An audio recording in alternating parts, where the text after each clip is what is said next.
Welcome to each and every one of you. Today we're giving you a biblical commentary on the news that's emanating from Israel these days right before Pesach, Passover. And I'm wearing a prayer shawl today because we've just finished doing a show here in our studio about Passover. Meridel, what's in the news today? Well, everybody's listening to President Obama, and his statement saying the U.S. is not at war with Islam has gotten everyone's attention. But my response was, good. But Islam is at war with the U.S. and with anyone else who is not Islamic. Well, that's true.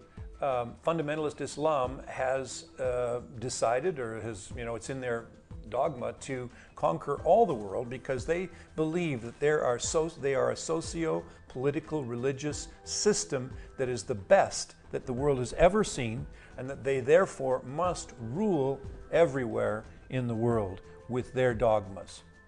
You know, the other day I had an opportunity to babysit one of my little granddaughters, and she goes to an Israeli gun, and she's getting all the stories of Passover, but she doesn't know much about the Messiah. And so I took a picture off of the wall, and here's a little child standing with a lion, and here comes the wolf, and over here is the leopard. And I said, come on, Leah, I'm going to tell you a story about this little child. It could be you. See, with her blonde curls? And I told her about the great king that is coming for all of us. And that's the good news. Now, what other news have we got, Jay? Well, it says in the morning paper that Obama is going to visit here early in June, and that's going to be following the papal visit in May. And so there's a lot of interest in visiting Israel by world leaders. He's going to come here. The decision to visit Jerusalem is the first really major decision that's been taken after Prime Minister Benjamin Netanyahu was formed his government and started his new administration here. Incidentally, the government of Israel has a huge security cabinet, 15 members. The last security cabinet under Ehud Olmert was only 12. Now we have 15. And what does this really mean? It means that Israel is very concerned for the future, for the security of the country.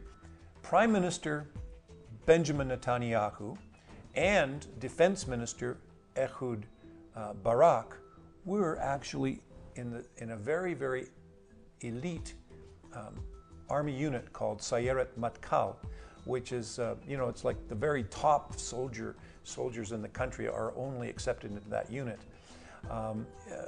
Bibi's brother, he was also in that unit, and they went down to Entebbe and they rescued the Jewish people there, and of course he was lost. Yoni, sadly, he was lost, the only one that was lost in that operation.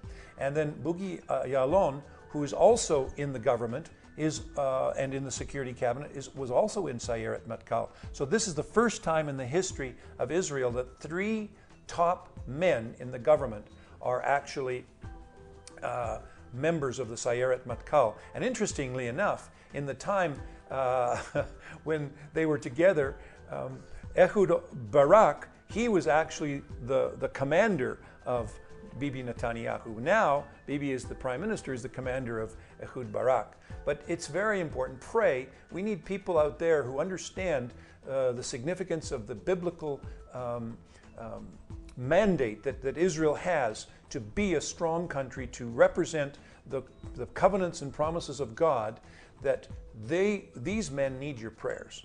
Because we have, on the other hand, Iran, who's saber-rattling, saying that they're getting ready to destroy Israel and wipe it off the face of the earth.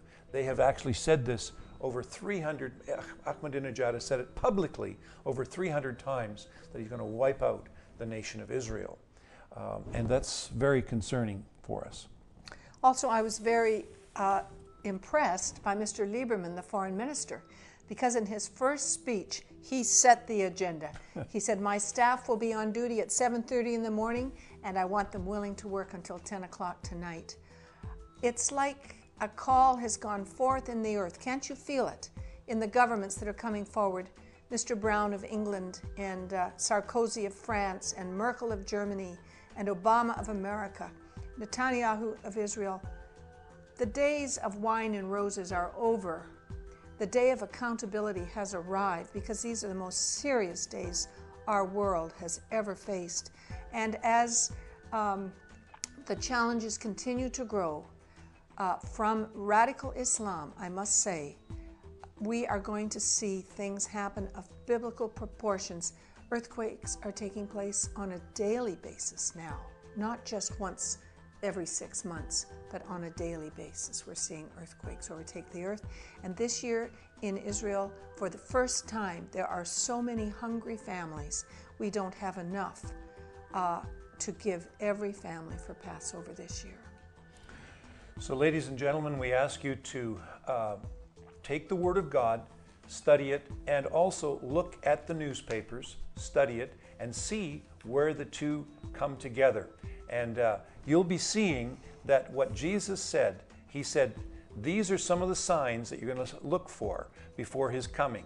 His disciples asked him, what will be the sign of your coming in of the end of this age? And the earthquakes, as Meridel has mentioned, men rising up against one another, false prophets, false messiahs, all these things, wars, rumors of wars, all these things that we see happening every day in the newspaper are exactly what were forecast would happen before the end of this age and the coming of the Messiah. And so we encourage you to be a watchman right where you are, wherever you are around the world. Be awake, be aware, and be on guard and on duty. Thanks very much for joining us, and we look forward to being back with you again real soon on a biblical commentary on the news. This is Jay and Meridel Rawlings saying, Shalom from Jerusalem.